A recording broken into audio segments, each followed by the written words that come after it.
நான் வேலை செஞ்ச கம்பெனில இருந்து ப்ரமோஷன் கொடுத்து சென்னையில போஸ்டிங் போட்டாங்கம்மா. அதுக்கு சென்னை போறியா? ஆமாம்மா, சென்னையிலேயே வீடு பார்த்து என் பொண்டாட்டி கூட்டு போய் அங்கேயே நான் வேலை பார்க்க போறேன். அப்பப்போ வந்து உன்னை பாத்துக்கிறேம்மா. அதை மட்டும் ஏன்டா பாக்குற?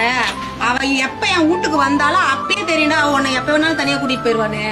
நீங்க சென்னை போங்க, மலேசியா போங்க, இந்த வீட்டை விட்டு போகணும்னு முடிவு எடுத்துட்டீங்க. இந்த வீட்டுல உங்களுக்கு என்ன வேணுமோ எடுத்துக்கிட்டு போயிட்டே இருங்க. ஆனா ஒண்ணுடா, என் வீட்டை விட்டு நீ வெளியே போயிட்டீன்னா என் சொத்துல ஒத்த ரூபா சொந்தம் கொண்டாடிக்கிட்டு நீங்க வரக்கூடாது.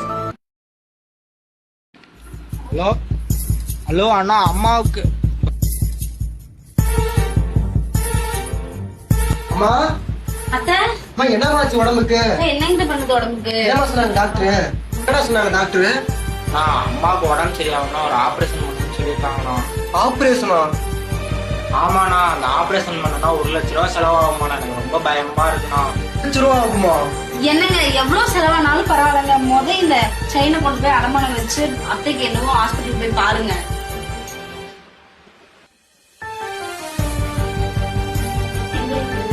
சுடுதண்ணி குடிங்க சார்.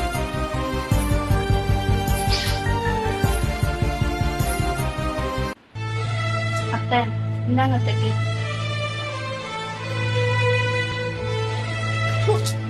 ஏய் வாடி, ஏன் டீ உன் மூஞ்சி மாதிரி வச்சிருக்க? இந்த கள்ளி தண்ணி நீயே குடி.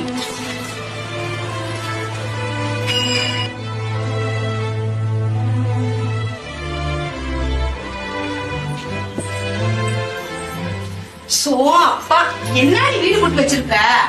வீட்டை கூட சுத்தமா போட்டு தெரியாது. இப்படிதான் உங்க அப்பா அவனை கத்து கொடுத்தாங்களா? இதையாவது போய் சுத்தமா தோவ.